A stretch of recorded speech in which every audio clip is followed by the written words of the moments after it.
programme de logement socio-économique et de standing, piloté par le ministère en charge de la construction et du logement, a atteint sa vitesse de croisière avec l'amorce des travaux des voiries et réseaux divers VRD primaires lancés par Monsieur le Premier ministre Daniel Kablan-Duncan le 25 janvier dernier. L'essentiel des éléments constitutifs du programme se trouve être maintenant opérationnel. On peut l'affirmer sans risque de se tromper au regard de l'évolution des travaux sur les différents chantiers des promoteurs immobiliers. En effet, ici à Bingerville, ce sont 40 hectares situés derrière le jardin botanique acquis par le gouvernement et sur lesquels sont repartis 3 promoteurs immobiliers agréés étaient composés de palmeraies, de plantations d'EVA et de manioc.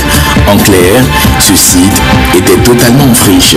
Aujourd'hui, c'est une véritable ville nouvelle que le gouvernement est en train de construire à la place de ces plantations à Bingerville. Et cela grâce aux efforts des promoteurs qui sont Spiac, S3I, Opes Holding et Ital Costruzioni. Ces promoteurs, assignés à Bingerville, galvanisés par la détermination et l'abnégation du ministre Mamadou Sanogo et son équipe, n'ont pas attendu la réalisation des VRD primaires avant de construire les logements. Il faut préciser que selon le schéma classique, les travaux de VRD primaires précèdent la construction en masse de logements. Nonobstant cet état de fait, les promoteurs, sous l'impulsion du ministre Mamadou Sanogo, se sont engagés à produire un logement. Aujourd'hui, les premières tranches livrables sont prêtes. Elles n'attendent que l'achèvement des travaux de VRD primaires en cours, c'est-à-dire le bitumage, l'amener d'eau potable et d'électricité et la construction des caniveaux. Chacune des entreprises retenues suite à un appel d'offres pour réaliser ces travaux de VRD primaires à Bingerville sont à pied d'œuvre.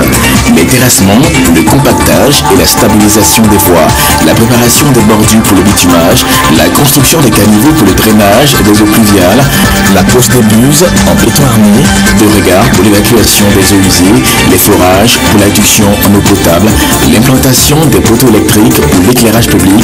Tous ces travaux sont en cours d'exécution à Bingerville avec des délais précis. Nous sommes chargés de la réalisation des travaux d'adduction d'eau potable au niveau des logements sociaux sur le site de Bingerville. Nous devons réaliser 2 forages qui vont permettre d'alimenter donc le château qui va faire l'alimentation du site.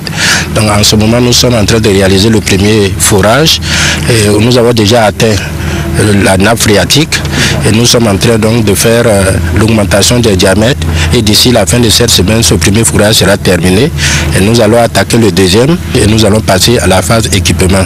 Au même moment, nous allons attaquer la distribution d'adduction d'eau potable à partir du château d'eau jusqu'au site. Nous avons à charge les travaux d'assainissement qui sont à ce jour avancés à 80%. L'objectif étant de terminer complètement les travaux sous une quinzaine de jours, objectif que nous devrions réaliser sans problème.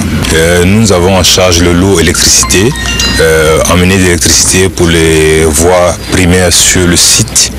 Donc on a 4 voies à électrifier et on fait aussi la tension depuis le poste source jusqu'au site. Aujourd'hui nous sommes à l'étape de pose des poteaux, donc qui ont démarré sur les 3 premières voies. On attend la mise à disposition de la 4e voie. Nous sommes actuellement en travail sur la voie principale numéro 1 où on termine les derniers bétonnages des caniveaux principaux. Notre objectif est de mettre en service la voie numéro 1 et les voies secondaires également. Nous démarrerons le traitement final de la chaussée. Concomitamment à ces travaux, les promoteurs accélèrent la production en masse des logements. Ces travaux, une fois achevés, permettront aux acquéreurs d'habiter les belles cités à Bingerville. C'est un engagement qui sera respecté car le gouvernement fait toujours ses promesses et l'évolution importante des chantiers de Bingerville l'atteste. Les acquéreurs peuvent achever les formalités d'accès à leur logement auprès de leurs promoteurs agréés. Aussi, toutes les personnes qui ont hésité au départ peuvent toujours s'inscrire auprès du Centre de facilitation des formalités d'accès au logement Céphale à Cocody, boulevard La Trille. Téléphone 22 41 82 83, 22 41 82 80, 22 41 82 75. www.construction.gouv.ci